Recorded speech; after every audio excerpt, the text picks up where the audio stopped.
आज हम लोग बात कर रहे हैं energy level diagram, energy level की। तो एनर्जी लेवल की बात हम पहले भी कर चुके हैं। एनर्जी लेवल होता क्या है, आपका शेल होते हैं। अब यहाँ पे बात करी जा रही है कि भाई एनर्जी लेवल की अगर बात कर रहे हो तो वन इलेक्ट्रॉन सिस्टम में कैसी कंडीशन होती है, और अगर मल्टी इलेक्ट्रॉन सिस्टम में मतलब इलेक्ट्रॉन मोर देन वन है तो क्या कंडीशन होती है।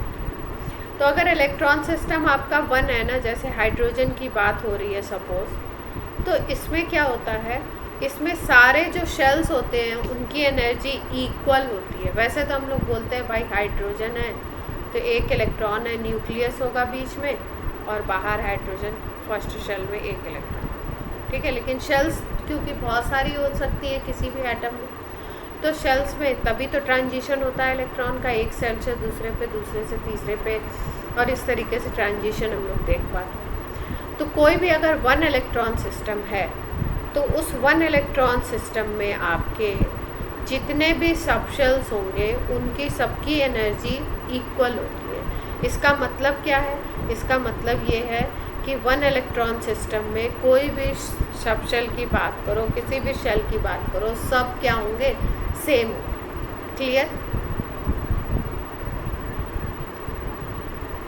जैसे यहाँ पे लिखा हुआ वन एस की एनर्जी आपकी ज़्यादा है, कम है 2s से, और फिर 2s और 2p की अगर बात करो, एक एनर्जी लेवल है तो उसमें 2s 2p दो प्रेजेंट होंगे, 2s 2p दोनों की एनर्जी सेम होगी। अगर 3s 3p 3d की बात करो तो इनकी एनर्जी सेम होगी। मल्टी इलेक्ट्रॉन सिस्टम में ऐसा नहीं होता। तो अबव प्रिंसिपल हम लोग किसके लिए हमें ज़रूरत पड़ी थी, अबव प्रिंसिपल की, जब एक इलेक्ट्रॉन से ज़्यादा इलेक्ट्रॉन हमें फिल करने थे तब हमें ज़रूरत पड़ी थी। और मल्टी इलेक्ट्रॉन सिस्टम में इस तरीके का सिस्टम नहीं होता है। उसमें अगर हम बात करें तो अकॉर्डिंग टू अबव क्या होता है, किस तरीके से एनर्जी का ऑर्डर चलता है। अगर हम बात करें तो अगर मल्टी इलेक्ट्रॉन सिस्टम है तो 1s, फिर उसके बाद उससे ज़्यादा एनर्जी 2s की, फिर 2p की, फिर 3s की, फिर 3p की, फिर कौन था इसके बाद 4s था, फिर उसके बाद 3d था। इस तरीके से आगे एनर्जी इस तरीके से इंक्रीज होती है। जबकि अगर वन इलेक्ट्रॉन सिस्टम है तो उसमें क्या था, उसमें आपका अगर शेल नंबर सेम है तो एनर्जी क्या होगी, सेम।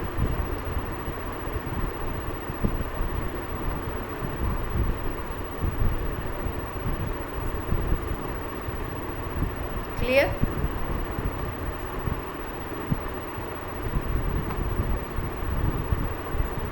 अब देखो, हमने बात पहले करी हुई है कि अगर शेल नंबर आपका n है तो हम बात करें अगर मैक्सिमम नंबर ऑफ इलेक्ट्रॉन की, तो maximum number of electron 2n² होते हैं। मैक्सिमम नंबर ऑफ ऑर्बिटल्स की अगर बात करें तो n² होता है। लेकिन अगर हमारे पास n की वैल्यू ना दे करके l की वैल्यू दी हुई हो तो l की वैल्यू से हम लोग कैसे निकाल सकते हैं ऑर्बिटल्स का नंबर, और कैसे निकाल सकते हैं हम लोग इलेक्ट्रॉन का।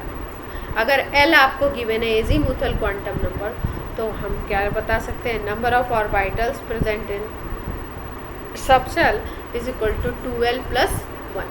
इसका मतलब सपोज आपको L इज इक्वल टू अगर 1 दिया हुआ है तो ऑर्बिटल्स कितने हो जाएंगे,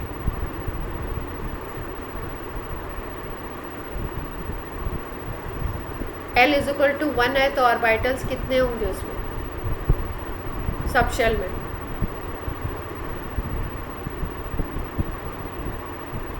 आवाज़ आ रही है मेरी सबको।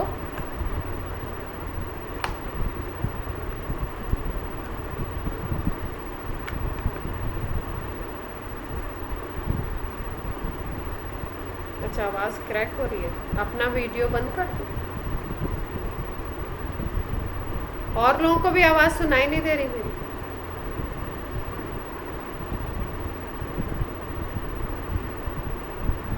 कोई बता ही नहीं रहा।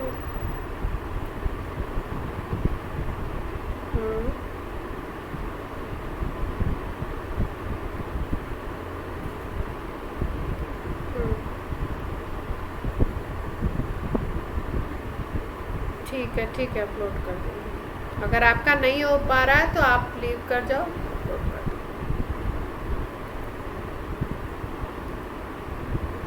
हाँ बाकी लोग आंसर तो दो भाई, कहाँ गए, कहाँ आए आप लोग, आवाज़ ही नहीं आ रही किसी। अच्छा सबको प्रॉब्लम आ रही है। नंबर ऑफ ऑर्बिटल्स पूछे गए हैं, अगर सबशेल आपको गिवन है L is equal to 1।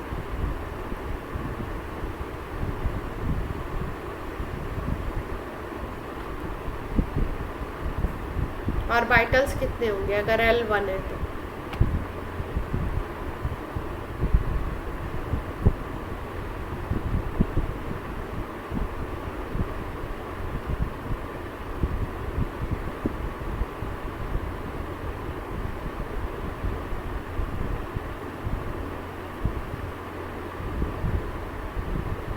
L की वैल्यू दी है, N की वैल्यू है नहीं हमारे पास, L की वैल्यू दी है, L फॉर लाइन।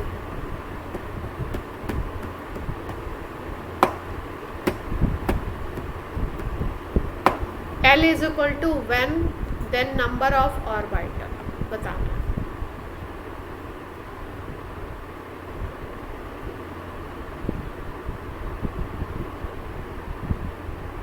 और कोई?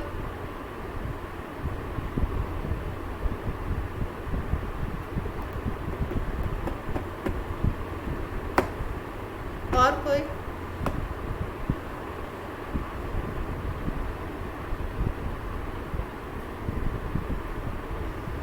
अच्छा ये बता दो अब आप लोग, बाकी लोग इसलिए नहीं बोल रहे हैं, आवाज़ नहीं पहुंच रही, नेटवर्क का कोई इशू है या आंसर नहीं आ रहा है, मैं क्या पूछ रही हूँ वो नहीं समझ आ रहा, ये तो बता दो।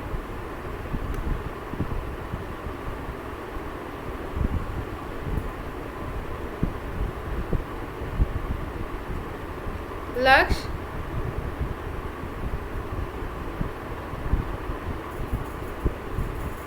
हाँ विकास आपकी आवाज़ आ रही है। मैं पूछ रही हूँ आपको क्वेश्चन नहीं समझ आ रहा है या आवाज़ की कोई प्रॉब्लम है, मेरी आवाज़ नहीं आ रही आप लोग? अच्छा अभी मेरी आवाज़ प्रॉपर है, अब हो गई है, तो हो सकता है हमारे इधर पे इशू हो कुछ, मे बी कभी कभी हो जाता है। चलो अब बताओ, फिर से पूछूं क्वेश्चन? मैं पूछ रही हूँ L is equal to 1, L for line, ठीक है, L इज इक्वल टू 1 है तो नंबर ऑफ ऑर्बिटल्स कितने होंगे?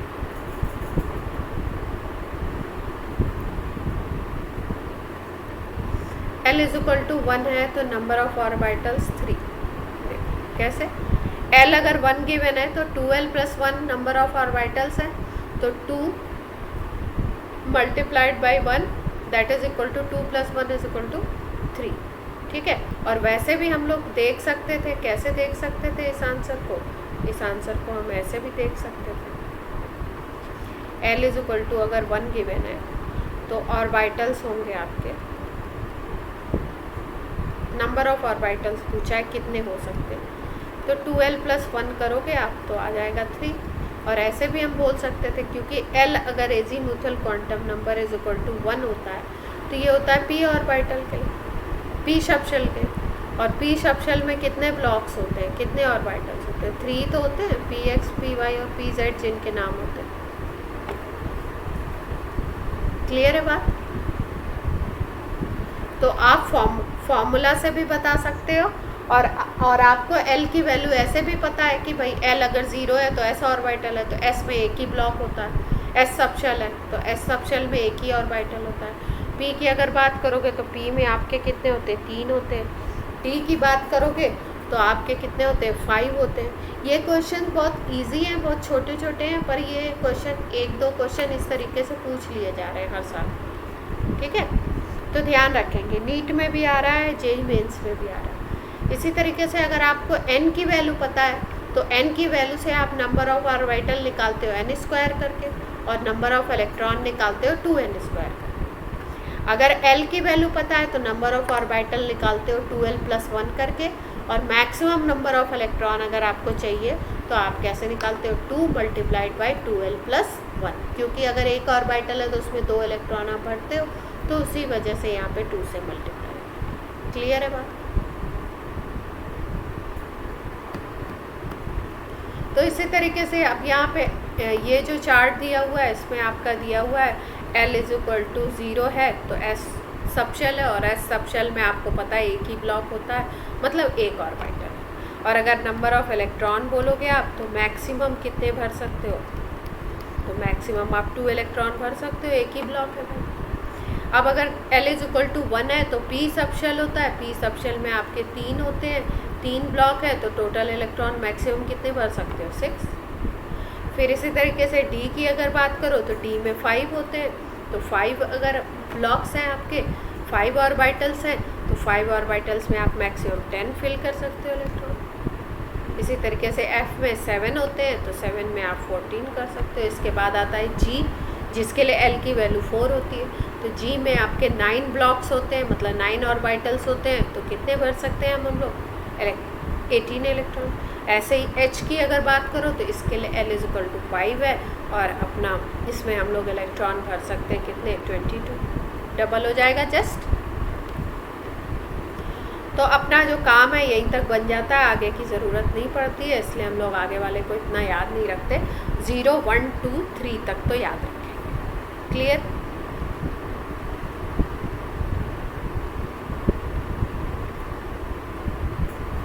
अब देखो, अभी किसी दिन मैं देख रही थी पेपर था, उसमें 21 का ही कोई पेपर था, अभी 27 जुलाई का था या 30 जुलाई का था। उसमें क्वेश्चन आया हुआ था बिल्कुल सिंपल सा। क्या है क्वेश्चन में, देखो क्वेश्चन बोला था इन्होंने कि L इज इक्वल टू 0 है और एक है आपका L इज इक्वल टू 3, ठीक है। तो आपके कौन से ऑर्बिटल्स हो सकते हैं,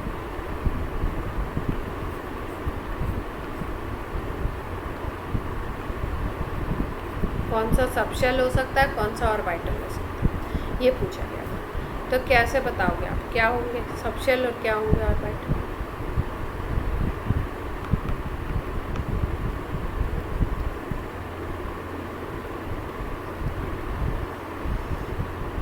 L0 पे सबशेल होगा S, और इसमें नंबर ऑफ ऑर्बिटल कितने होंगे, 1।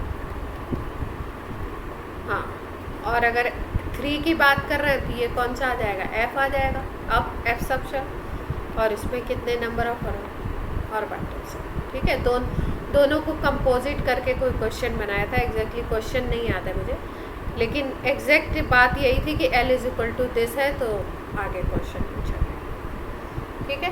क्लियर है बात? अब देखो, ये तो सारी वही बातें जो हम कर चुके हैं।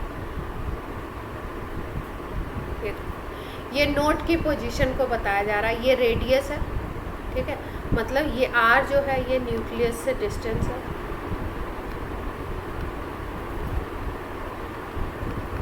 किसका डिस्टेंस है, इलेक्ट्रॉन डेंसिटी कहाँ कहाँ पे है उसकी बात होगी। और ये आपकी है प्रोबेबिलिटी डेंसिटी 4 पाई R² साई, ठीक है, प्रोबेबिलिटी डेंसिटी की बात हो रही। तो अगर ये वाला देखो तो ये डायग्राम है आपका 1s का। 1s का डायग्राम ऐसा क्यों, क्योंकि 1s में कोई भी नोड प्रेजेंट नहीं होता। नोड क्या होता है, एब्सेंट होता है, नोडल सरफेस एब्सेंट था 1s। अगर हम 2s की बात करें तो 2s में एक नोडल सरफेस था, 1s में क्या था, यहाँ न्यूक्लियस है और पूरा ये इलेक्ट्रॉन क्लाउड है, कोई नोडल सरफेस नहीं था।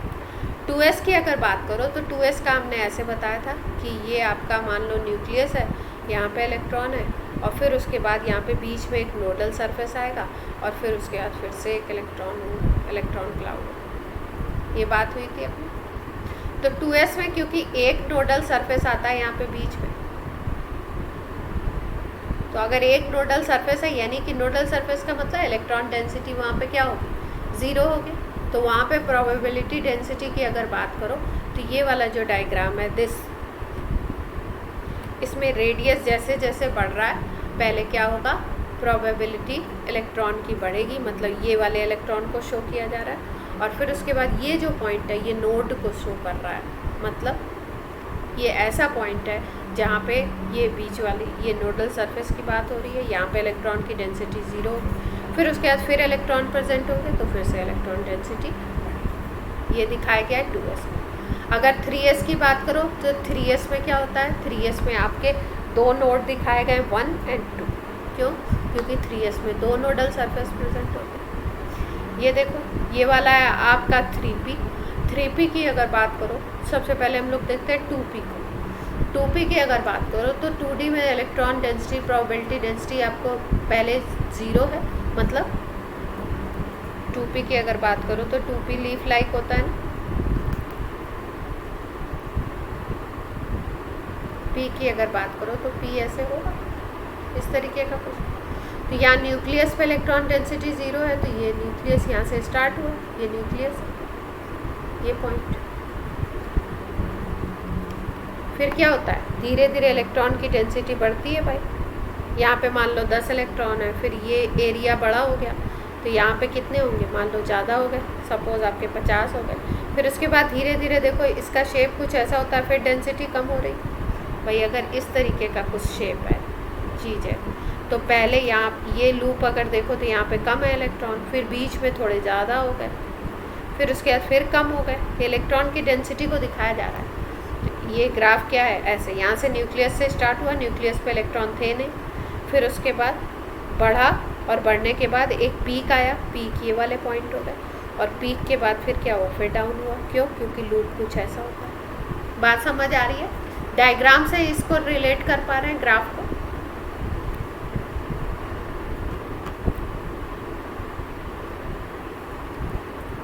यस और नो,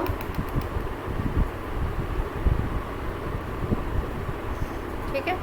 इसी तरीके से अगर हम 2p की ये बात किए, अगर हम 3p की बात करते हैं तो 3p में अगर देखेंगे हम लोग तो 3p में एक नोड आ जाएगा, इसका साइज़ एक्चुअली बड़ा होगा 3p का, ठीक है। तो 3p में इसके पहले आपका 3s आएगा और फिर 3p आएगा, तो इसलिए यहाँ पे ये होगा। अगर 3d की बात करें तो 3d में किस तरीके का होता है, d में डबल डंबल होता है,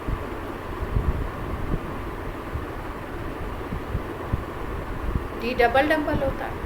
तो d में अगर डेंसिटी की बात करो, एक डायरेक्शन में पॉजिटिव में और नेगेटिव में अगर हम बात करें तो d में भी डेंसिटी एक तरफ अगर हम जाएंगे तो बढ़ेगी, ठीक है।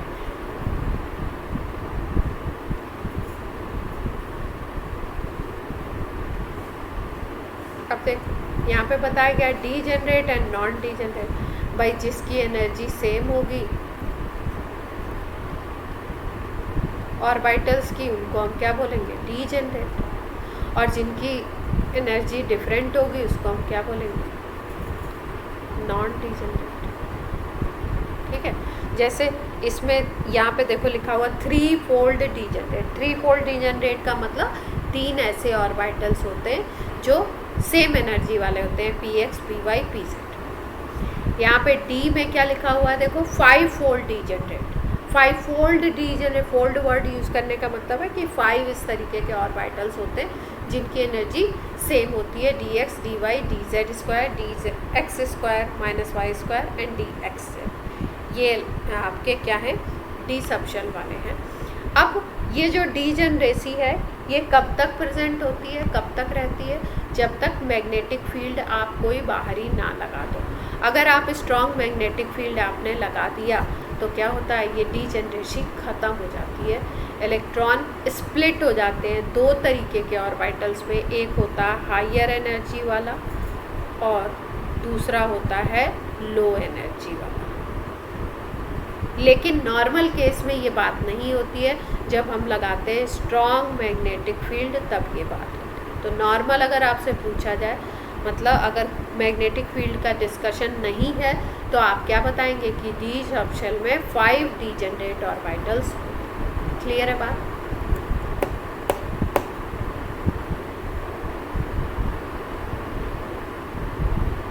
अब देखो ये जो नोड है या नोडल प्लेन है, नोड तो वो कोई भी ऐसा पॉइंट नोड तो होता है आपका पॉइंट, और नोडल प्लेन होता है आपका वहां से गुजरने वाला सरफेस।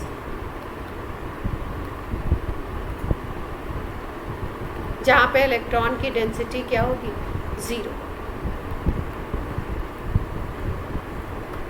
ठीक है, ये नोड होते हैं, ये नोडल प्लेन होते हैं। अभी नोडल प्लेन की बात हुई या नोड की बात हुई, तो नोड और नोडल प्लेन में, नोड की अगर हम बात करें तो ये दो तरीके के देखे जाते हैं, एक को बोलते हैं रेडियल और दूसरे को बोलते हैं एंगुलर। इसके बहुत डिस्क्रिप्शन में इसलिए नहीं जा रही हूँ क्योंकि बहुत ज़्यादा ये नहीं पूछा जाता है, नंबर पूछा जाता है, और इसको स्क्रोडिंजर से निकाला गया, तो उसके डिटेलिंग में जाएंगे तो बहुत सारी मैथ्स लगानी पड़ेगी और उसकी ज़रूरत नहीं है अपने को। तो रेडियल नोड और एंगुलर नोड दो तरीके के नोड होते हैं। अगर आपसे नंबर इसका पूछा जाता है तो हम लोग ध्यान रखेंगे कि भाई रेडियल की बात हो रही है तो कोई ऐसा नोड होगा जो रेडियस के अकॉर्डिंग होगा, और एंगुलर नोड की बात हो रही है तो उसमें क्या होगा, एंगुलर मोमेंटम वगैरह की बात होगी।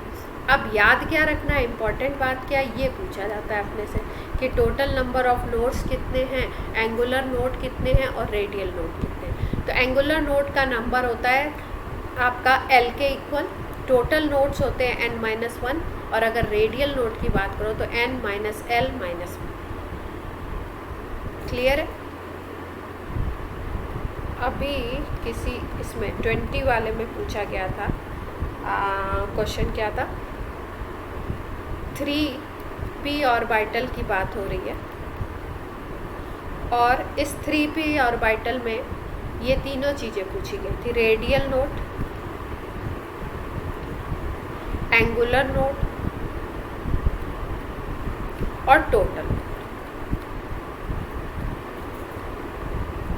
ठीक है, तो रेडियल कैसे निकालेंगे हम लोग, रेडियल होता है n-L-1।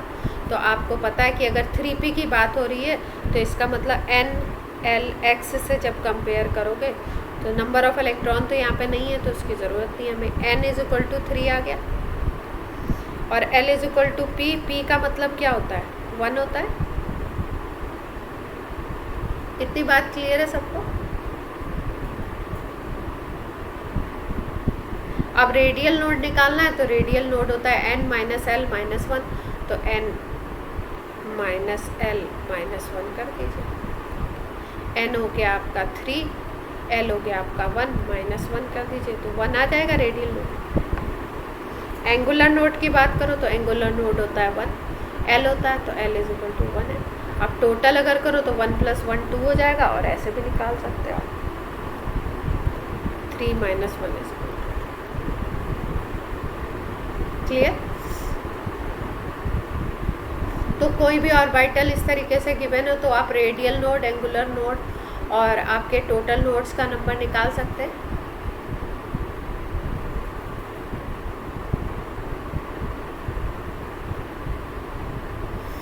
ठीक है, अब देखो, अब यहाँ पे एक कंडीशन लिखी हुई है, इससे ट्रू फॉल्स आ सकता है, रीजन असर्शन आ सकता है। फॉर 1 इलेक्ट्रॉन सिस्टम, अगर सिस्टम आपका 1 इलेक्ट्रॉन वाला है तो क्या लिखा हुआ है, energy depends only upon number of nodes. कितने नंबर ऑफ नोड्स हैं, नंबर ऑफ नोड्स क्या होते हैं, n-1 होते हैं। इसके ऊपर केवल एनर्जी डिपेंड करेगी। अगर नंबर ऑफ नोड्स बढ़ेंगे तो एनर्जी बढ़ेगी, लेकिन टाइप्स के ऊपर डिपेंड नहीं करता कि आपका कौन सा टाइप्स है नोड का, उसके ऊपर एनर्जी डिपेंड नहीं करेगी।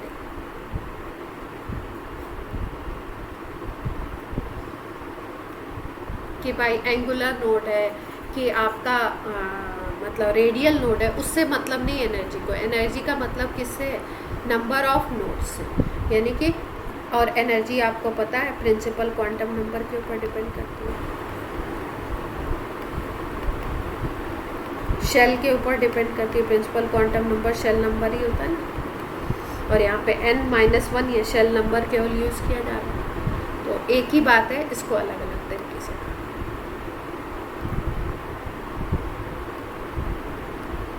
इसके बाद हम लोग बात करते हैं, एक डायग्राम की बात की जाती है बार बार,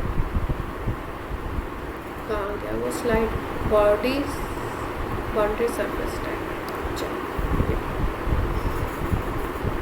बुक में ये टर्म लिखा होता है, ज़रूरत कोई नहीं पर पता होना चाहिए। बाउंड्री सरफेस डायग्राम क्या है? Probability density variation can be visualised in the terms of charge cloud called boundary surface diagram. मतलब क्या है? इलेक्ट्रॉन को अगर आप डिनोट कर रहे हो इलेक्ट्रॉन क्लाउड से, भाई ये मान लो ये न्यूक्लियस है और ये अपना 1s है, ठीक है। 1s में ये इलेक्ट्रॉन को अगर हम क्लाउड के फॉर्म में डिनोट कर रहे हैं तो इसी डायग्राम को हम बोलते हैं बाउंड्री सरफेस डायग्राम। क्लियर है?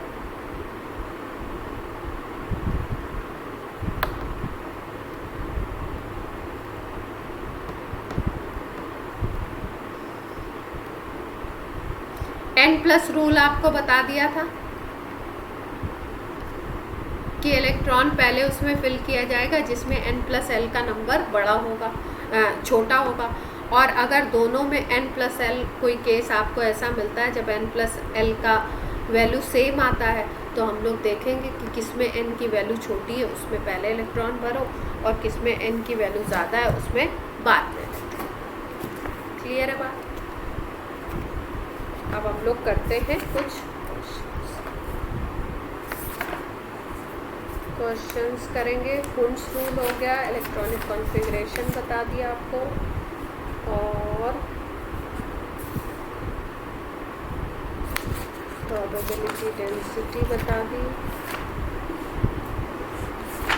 अब कुछ क्वेश्चंस कर लेते हैं जिससे हमारा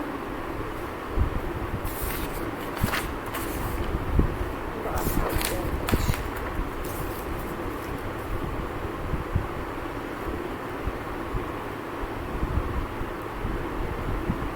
जैसे ये क्वेश्चन है, नंबर ऑफ ऑर्बिटल्स बताने हैं इन 4th शेल। कौन बताएगा? जल्दी से बता दो। 4th शेल है, उसमें नंबर ऑफ ऑर्बिटल्स बताओ। 4th शेल नंबर गिवन है। शेल नंबर गिवन होती है तो ऑर्बिटल्स कैसे जानते हैं? 16। नंबर ऑफ ऑर्बिटल्स देखो, n अगर गिवन होता है तो n² होता है, तो 4 का स्क्वायर हो जाएगा 16। क्लियर है सबको?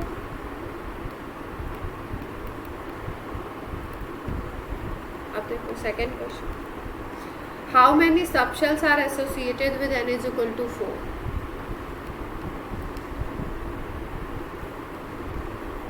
सबशेल्स पूछ रहे हैं, n = 4 दिया हुआ, n गिवन है तो सबशेल कितने होंगे?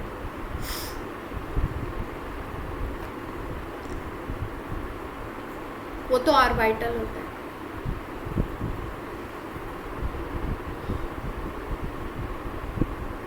वो देखो, n = 4 का मतलब है, पूछ रहे हैं कि आपका अगर शेल नंबर 4 है तो उसमें सब शेल का नंबर कितना होगा? कौन कौन सा? हाँ, 4 हो। सब शेल का नंबर = होता है शेल नंबर। तो अगर शेल नंबर 4 है तो सब शेल का नंबर भी क्या आ जाएगा? 4 आ जाएगा। भाई ऐसे हम लोग देख, जैसे मान लो चौथी शेल है, 4th शेल है, तो इसमें हमने कौन कौन से सब शेल आपको बताया? 4s बताया, 4p बताया, 4d बताया और 4f बताया, और कोई तो बताया नहीं। तो 4 हो गए, 4s हो गया, 4p हो गया, 4d हो गया, 4f। ये सब शेल है सारे। अगर ऑर्बिटल पूछोगे तो ऑर्बिटल काउंटिंग कर लो इसमें, फिर से काउंट करके भी बता सकते हैं और ऑर्बिटल वैसे भी बता सकते हैं। अभी बताया था n = 4 = 16, ठीक है। और ऐसे भी देख सकते हैं ऑर्बिटल, देखो 4s में कितना ब्लॉक होगा? एक ही ब्लॉक होगा। 4p में कितने ऑर्बिटल होंगे? 3 होंगे। 4d में कितने होंगे? यहाँ पे 5। और 4f में कितने होंगे? 7। टोटल कर लो सबको। 1 + 3 = 4, 4 + 5 = 9, 9 + 7 = कितना आ गया? 16।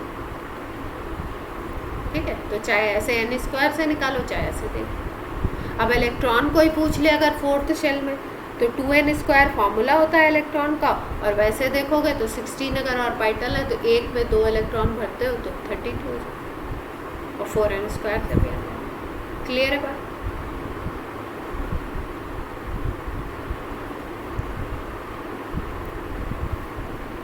अब देखो इसी में सेकंड क्वेश्चन पूछा गया है कि how many electrons will be present in subshell having ms is equal to -half and n is equal to n आपका 4 है, मतलब शेल नंबर 4 की बात हो रही है और उसमें -half ही है। ठीक है, तो देखो कितने इलेक्ट्रॉन होंगे जिनके पास ms is equal to -half होगा, ms का मतलब s की वैल्यू की बात हो रही है, spin quantum number. Spin quantum number -half होगा और उसका शेल नंबर क्या होगा? 4 होगा। ठीक है, तो इसको हम लोग सीधे सीधे कैसे निकाल सकते हैं? अगर सीधे सीधे देखें तो n इज इक्वल टू अगर 4 है तो टोटल नंबर ऑफ इलेक्ट्रॉन कितने होंगे? 2n² होंगे। n अगर पता होता है तो इलेक्ट्रॉन टोटल 2n² होते हैं। तो इसका मतलब टोटल कितने इलेक्ट्रॉन हो गए? 32 इलेक्ट्रॉन हो गए। अब किसी भी सिस्टम में, किसी भी शेल में जितने टोटल इलेक्ट्रॉन होते हैं उसके हाफ क्या होते हैं? हाफ ऐसे होंगे, 16 इलेक्ट्रॉन ऐसे होंगे जिनके लिए s की वैल्यू क्या होगी? +half, और 16 इलेक्ट्रॉन ऐसे होंगे जिनके लिए s की वैल्यू क्या होगी? -half। अब आपसे क्वेश्चन वो पूछा गया है कि s की वैल्यू क्या होनी चाहिए? -half होनी चाहिए। तो -half वाले कितने हैं? 16 है। तो आंसर क्या हो जाएगा?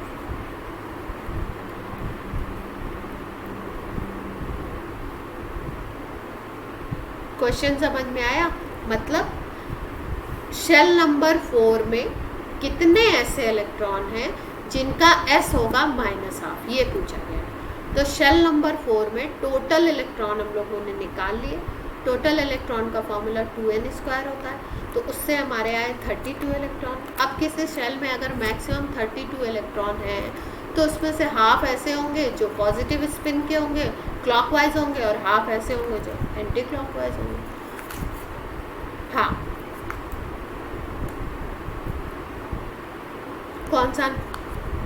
कौन सा नंबर ऑर्डर? हाँ हाँ, 25 का हाफ कैसे करेंगे? ये कह रहे हो? तो n इज इक्वल टू 5 आएगा तो इलेक्ट्रॉन कभी भी 25 थोड़ी आएंगे। इलेक्ट्रॉन ये n इज इक्वल टू 5 है तो 25 मल्टीप्लाइड बाई 250 आएंगे ना इलेक्ट्रॉन। हाँ,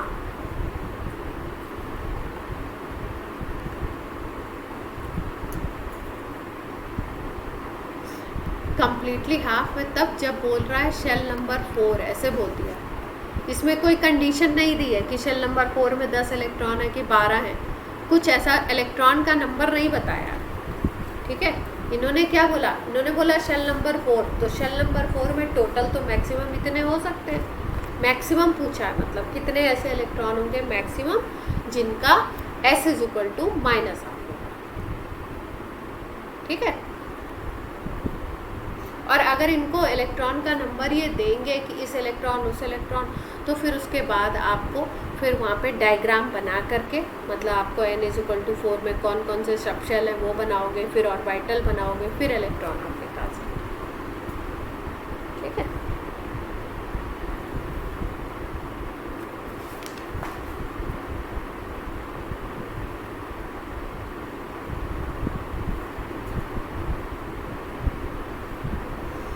देखो जैसे एक क्वेश्चन है आपका, n और l की वैल्यू बतानी है आपको ऑर्बिटल्स की।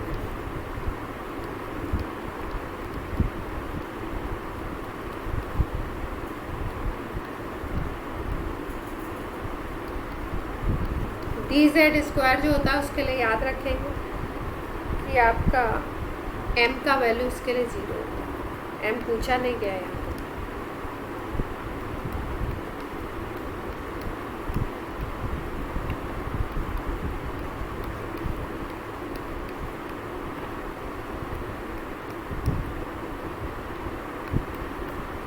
ठीक है, अब एन और एल पूछा गया तो आपको ये आगे वाला नंबर तो एन होता है, आपको पता ही है।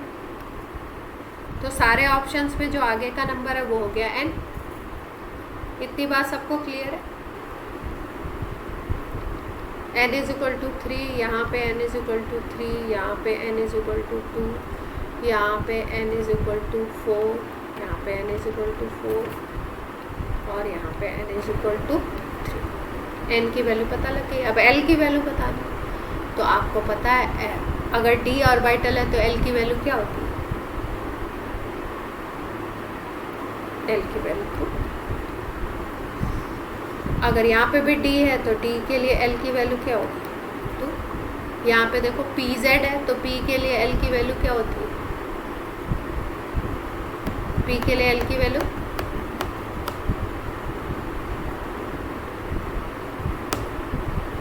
1। इतना टाइम क्यों लग रहा है बताने? d है अगर तो l की वैल्यू क्या आ जाएगी? 2।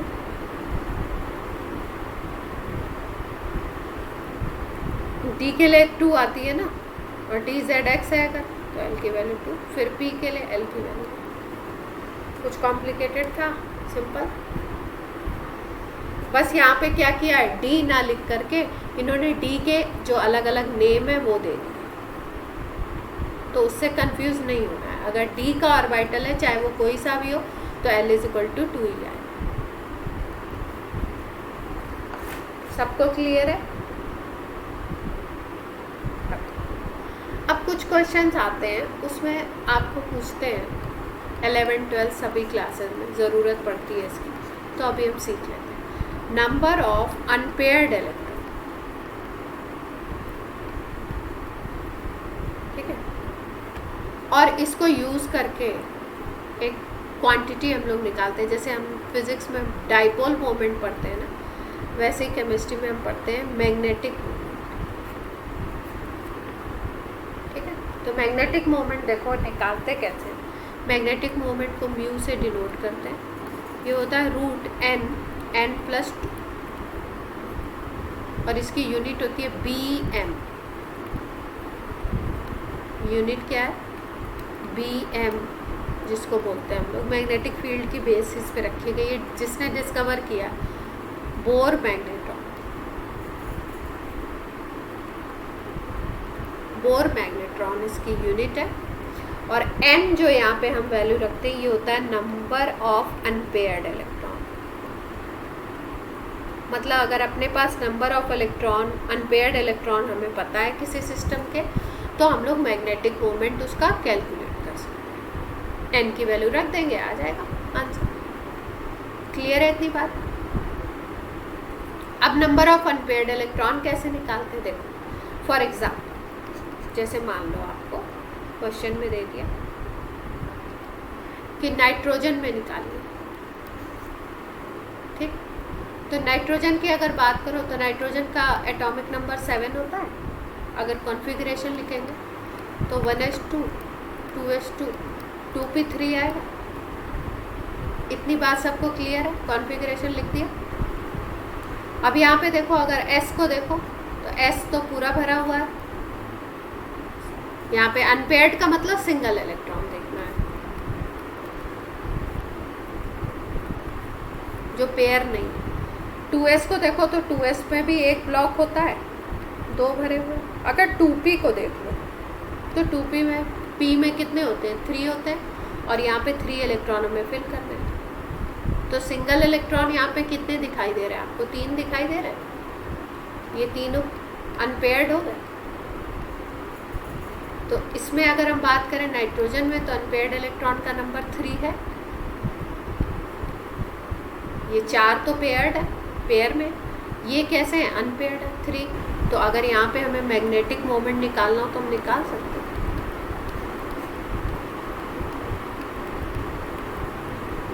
ये n number of unpaired electron है, कंफ्यूज नहीं होंगे उससे, प्रिंसिपल क्वांटम नंबर से। 3 इलेक्ट्रॉन है यहाँ पे, तो 3 + 2 तो कितना आ गया 5 × 3 √15 आ जाएगा Bn। ऐसे किसी भी सिस्टम का निकाल सकते हैं। अब क्वेश्चन में कौन कौन सा दिया हुआ है देखो, निकालते हैं। क्वेश्चन में दिया हुआ सिलिकॉन का निकालिए, आयरन का निकालिए, क्रोमियम का निकालिए, क्रिप्टन का निकालिए, फॉस्फोरस का। तो सबसे पहले हमें सबका एटॉमिक नंबर पता होना चाहिए, फिर हम कॉन्फ़िगरेशन लिखेंगे। फिर देखिए इसका होता है 14, इसका होता है 26, इसका 24, इसका एक्सेप्शन है, क्रिप्टन का 36 और फॉस्फोरस का 14 का करते हैं सबसे पहले 1s2 2s2 2p6 3s2 3p2। ठीक, अब देखो ये S है, ये S है, तो इसमें 2 इलेक्ट्रॉन है, मतलब ये पूरा भरा हुआ है, ये पूरा भरा हुआ है, टिक करते जाते हैं। P में देखो यहाँ पे 6 दिख रहा है, तो ये भी पूरा भरा है, मतलब कि कोई भी सिंगल इलेक्ट्रॉन नहीं है, डबल। 3s ये भी पूरा भरा हुआ है, तो इसमें भी डबल है। अब 3p2 को देखो, तो P में कितने होते हैं, 3 होते हैं ब्लॉक्स, और कितने इलेक्ट्रॉन दिख रहे हैं, 2 दिख रहे हैं। तो ये दोनों कैसे होंगे, अनपेयर्ड होंगे। तो यानी n = यहाँ पे क्या आ गया, 2 आ गया। क्लियर है इतनी बात?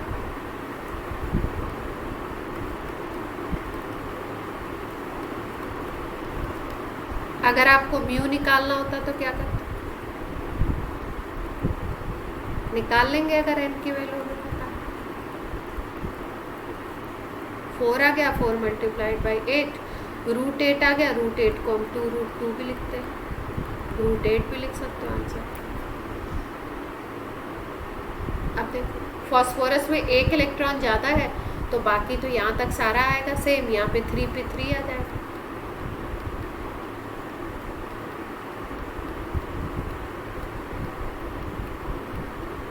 तो ये लास्ट वाले में 3 इलेक्ट्रॉन हो गए P में, तो तीनों अनपेयर्ड हो गए।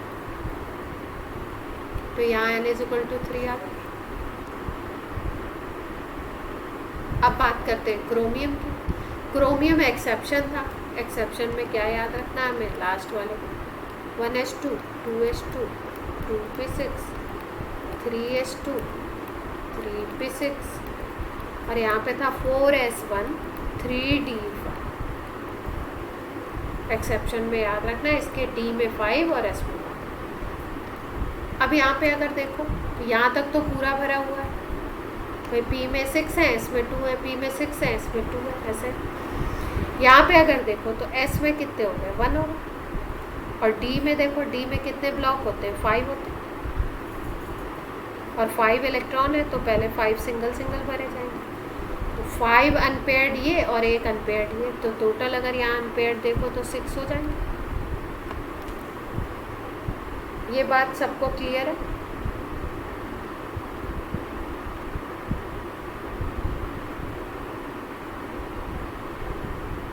किसी को क्लियर ना हो तो दोबारा पूछ लो, दोबारा बताओ।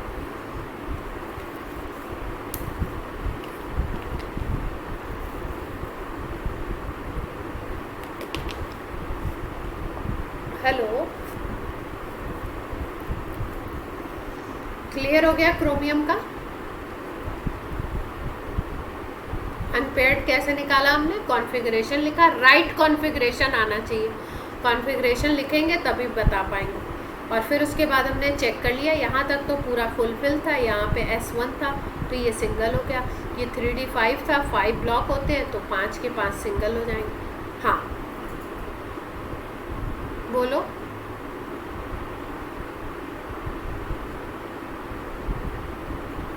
एक बार और, ठीक।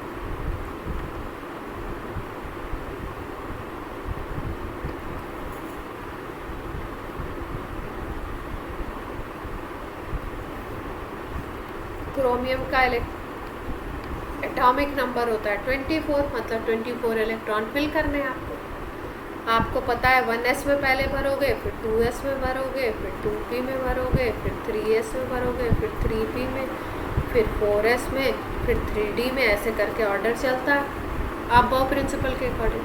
तो s में 2 भर सकते हो, फिर दूसरे में 2 भर सकते हो, p में 6, इसमें 2, इसमें 6। अब यहाँ तक जब आप आ गए 1s2 2s2 2p6 और 3s2 3p6 तक, तो यहाँ तक आपके हो गए 18 इलेक्ट्रॉन। अब आपको 6 इलेक्ट्रॉन और फिल करने हैं। तो जनरल जो रूल होता है उसके अकॉर्डिंग हम लोग देखते थे कि यहाँ 4s2 और यहाँ पे 3d4 होना चाहिए, लेकिन यहाँ पे क्या होता है, एक्सेप्शन हो जाता है, ये वाला कॉन्फ़िगरेशन गलत होता है। यहाँ पे 4s और यहाँ पे 3d5 होता है। अब s1 है और 3d5 है, तो s को अगर ब्लॉक बनाओ तो 1 इलेक्ट्रॉन इसमें फिल कर दो, और d को अगर ब्लॉक बनाओ इस तरीके से तो d में 5 होते हैं आपके, तो 5 में 5 इलेक्ट्रॉन फिल कर दो सिंगल सिंगल। तो टोटल, हाँ हाँ,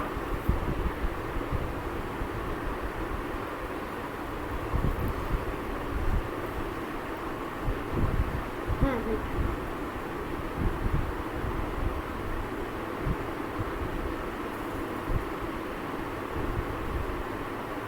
6 होंगे अनपेयर्ड, हाँ 6 होंगे।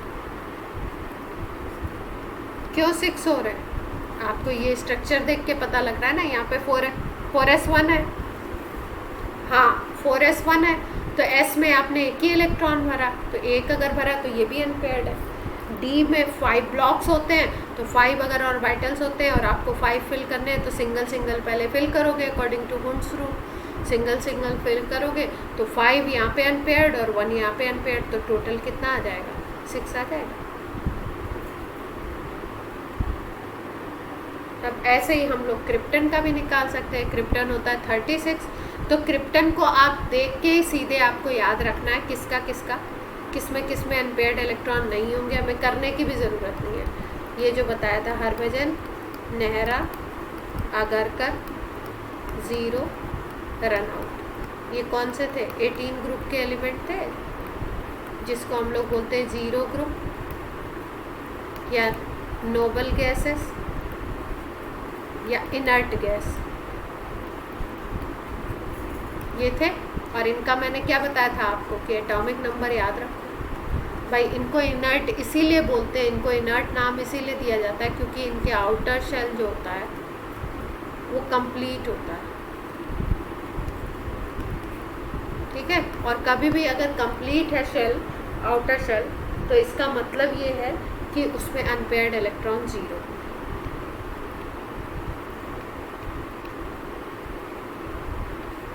इसीलिए इसका एटॉमिक नंबर हम लोग याद रखते हैं ताकि हमें करना ना पड़े, मतलब इलेक्ट्रॉनिक नंबर। इसका 2 है, इसका 10 है, इसका 18 है, इसका कितना था 36 था शायद, और इसका शायद 54 होता है, और इसका 86, इनके याद रखेंगे। तो अभी क्रिप्टन आ गया ना हमारे पास, तो क्रिप्टन का 36 है, तो 36 का मतलब क्या है कि ये इनर्ट है, तो इसमें अनपेयर्ड इलेक्ट्रॉन कितने होंगे, 0, ऐसे ही हमने लिख दिया। अब कॉन्फ़िगरेशन करके भी देख लेते हैं। 1s2 2s2 2p6 3s2 3p6 4s2 3d10, यहाँ तक आ गए 30 हो गया। अब इसके बाद हमें 6 और फिल करना है, तो 6 और भरोगी तो 4s2 4p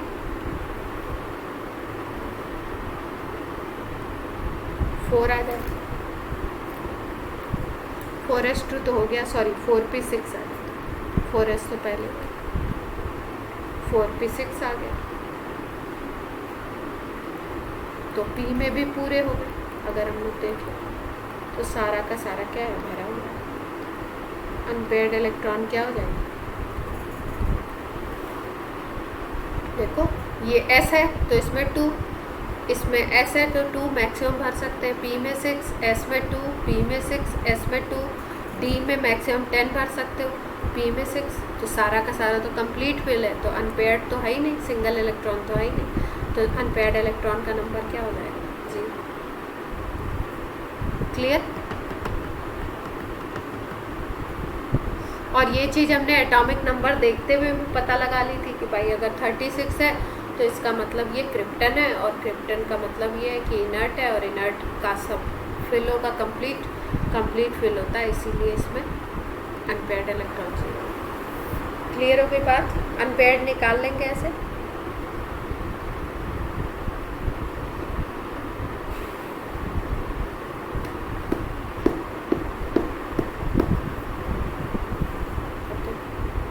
जैसे ये 11 का क्वेश्चन है, कॉन्फ़िगरेशन पूछा, F माइनस का, O-2 का, O माइनस का, Na प्लस का, H प्लस का, ठीक है। तो आपको बताया हुआ है कि अगर कोई भी एटम है, अगर वो इलेक्ट्रॉन अपने अंदर से निकालता है तो पॉजिटिव चार्ज आता है उसके ऊपर, और अगर कोई एटम इलेक्ट्रॉन गेन करता है तो कैसा चार्ज आता है उसके ऊपर? निगेटिव।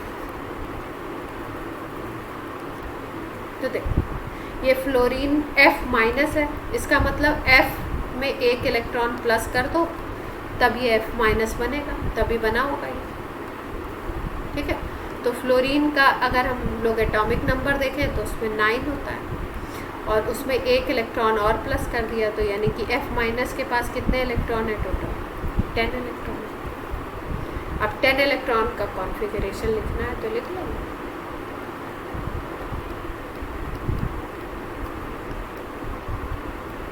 ये 6 + 2 8, 8 + 2 10। ऐसे ही O-2 का, ऑक्सीजन में होते हैं 8 इलेक्ट्रॉन, अब 2 माइनस चार्ज है मतलब 2 इलेक्ट्रॉन इसने गेन कर लिए, 10 इलेक्ट्रॉन। तो इसमें भी कॉन्फ़िगरेशन सेम आ जाएगा।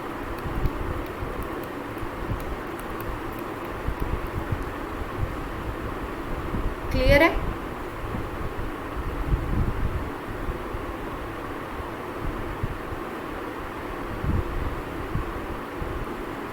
अब ये देखो जैसे O माइनस है तो O में इलेक्ट्रॉन 8 होते हैं, अब माइनस का 1 चार्ज है तो यानी 1 इलेक्ट्रॉन गेन हुआ, 9 इलेक्ट्रॉन है, 9 इलेक्ट्रॉन है तो ये वाला कॉन्फ़िगरेशन हो जाएगा। 9 वाला, ये वाला नहीं होगा, 1 इलेक्ट्रॉन कम होगा।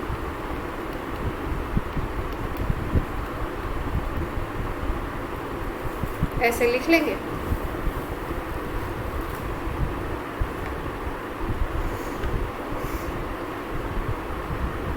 जैसे यहाँ पे दिया हुआ है Na प्लस का, तो Na में इलेक्ट्रॉन होते हैं 11, अब प्लस का चार्ज है मतलब 1 इलेक्ट्रॉन माइनस हो गया तो 10 इलेक्ट्रॉन, तो सेम आ जाएगा ये वाला।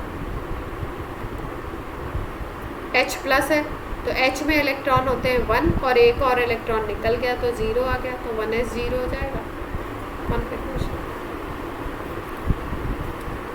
हाइड्रोजन का हम लोग लिखते हैं 1s1, अब इसमें इलेक्ट्रॉन ही नहीं है तो क्या लिख सकते हैं? 1s0 लिख सकते हैं।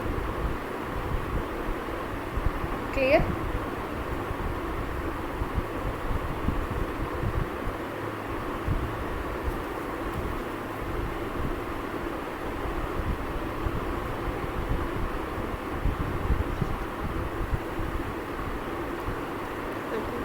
एक क्वेश्चन और, आउटर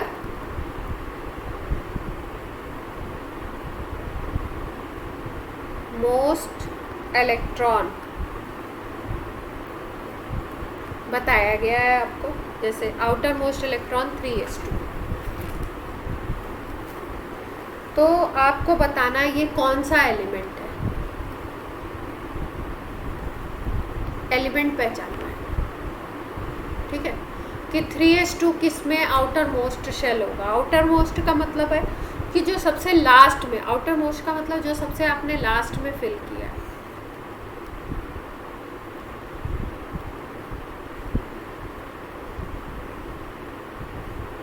तो अगर हम लोग रूल को देखें, आपा प्रिंसिपल के रूल को, तो हमने क्या लिखा था? रूल हमने यही तो लिखा था कि पहले 1s में भरोगे, फिर 2s में भरोगे, फिर तो देख लेते हैं 3s कहाँ पे आ रहा है। 3s की पोजीशन, पहले 1s में भरा, फिर 2s में भरा, फिर 2p में भरा, फिर किस में भरा हमने? 3s में भरा, ठीक है। अब ये आउटर मोस्ट शेल है, इसका मतलब इसके आगे नहीं जाना है अपने, अब ये आउटर मोस्ट शेल है तो, और आउटर मोस्ट शेल में कितने 3s2, तो बाकी पीछे वालों को भर दो, भर दिया।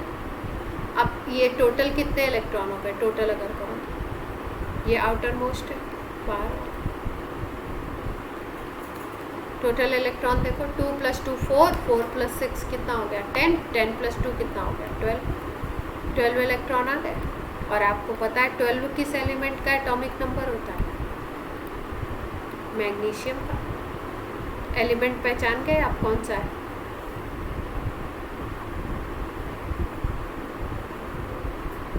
क्वेश्चन क्या था, आउटर मोस्ट शेल का केवल कॉन्फ़िगरेशन गिवन था, जो सबसे बाहर वाली शेल, मतलब ये लास्ट वाली शेल, और आपको एलिमेंट को पहचानना। तो आप क्या करोगे, वहाँ तक आपको इलेक्ट्रॉनिक कॉन्फ़िगरेशन लिखना पड़ेगा अबव प्रिंसिपल के अकॉर्डिंग, और फिर उसके बाद आपको टोटल नंबर काउंट करके फिर एटॉमिक नंबर आपको जज करना पड़ेगा। जैसे इसका सेकंड पार्ट, आपको आउटर कॉन्फ़िगरेशन दिया हुआ ऐसे 3p5, ठीक है। 3p5 का मतलब कि अब क्या करो, 3p5 तक कॉन्फ़िगरेशन लिख लो। तो अगर हमें आप वो प्रिंसिपल याद है तो हम ऐसे कर सकते हैं 1s 2s 2p 3s 3p। अब लास्ट वाले में 3p है और 5 है तो भर दिए, बाकी को पूरा पूरा भर दो। अब टोटल इलेक्ट्रॉन देखो कितने होगा, 2 + 2 4, 4 + 6 10, 10 + 2 हो गया 12, 12 + 5 कितना हो गया 17 हो गया। अब 17 जो एटॉमिक नंबर है वो होता है क्लोरीन का। एलिमेंट कौन सा हो गया, क्लोरीन। ऐसे पहचान लेंगे एलिमेंट, इसीलिए आपको एटॉमिक नंबर याद होना चाहिए, कौन सा एटॉमिक नंबर किस एलिमेंट का। सबको बात क्लियर हो गई।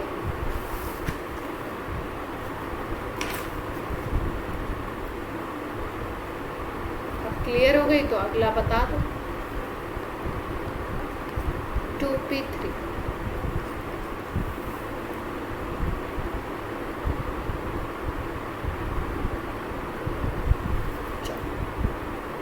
क्या करें सबसे पहले,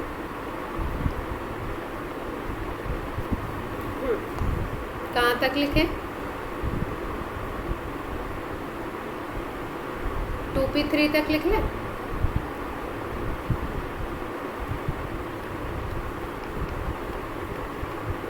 अब टोटल इलेक्ट्रॉन कितने आ गए,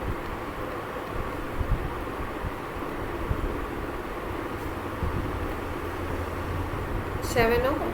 7 एटॉमिक नंबर किसका हो, नाइट्रोजन। नाइट्रोजन का Z = 7 होता है, तो आंसर अपना क्या आ गया, कर लेंगे। पता आउटर शेल कॉन्फ़िगरेशन दिया हुआ है तो आपको क्या करना है, पहचानना है कि कौन सा है।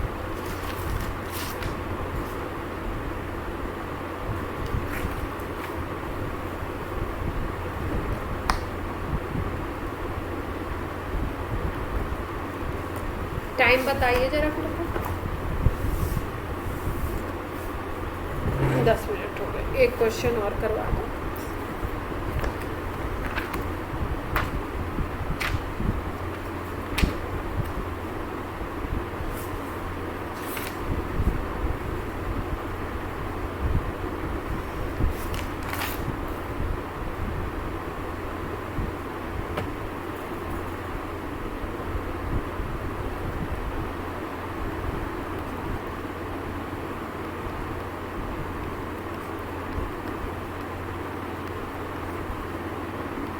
नंबर ऑफ अनपेयर्ड इलेक्ट्रॉन पूछे गए इन n+2। चलो कौन बताएगा, ऑप्शंस हैं 2 0 1 3।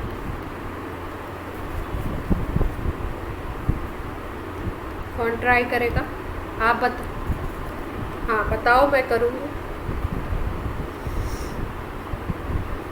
1 आएगा। अच्छा, कैसे किया?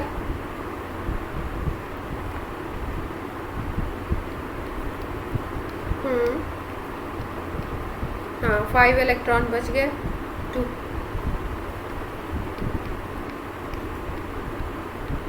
2p1, ठीक है। अनपेयर्ड कितने हो? ये तो पूरा भरा हुआ है, ये फुल है, ये भी फुल है, ये कितना है? 1 है, तो एक ही इलेक्ट्रॉन हो गया अनपेयर्ड।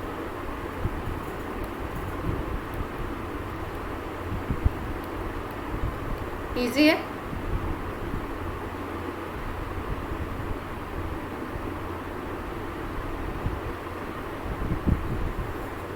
अब देखो, मेरी तरफ से चैप्टर ख़त्म हो गया है। एनसीईआरटी की प्रॉब्लम कर लीजिए। और लेवल 1 लेवल 2 शीट आपको भेज दी थी ना?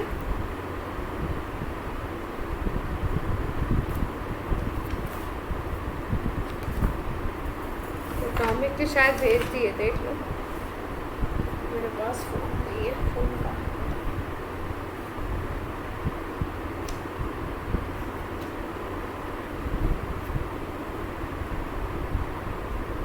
ठीक है, तो अभी मैं एटॉमिक की भेज देती हूँ। आप लोगों को सबसे पहले शीट कर लो, है ना, फिर एनसीईआरटी करेंगे।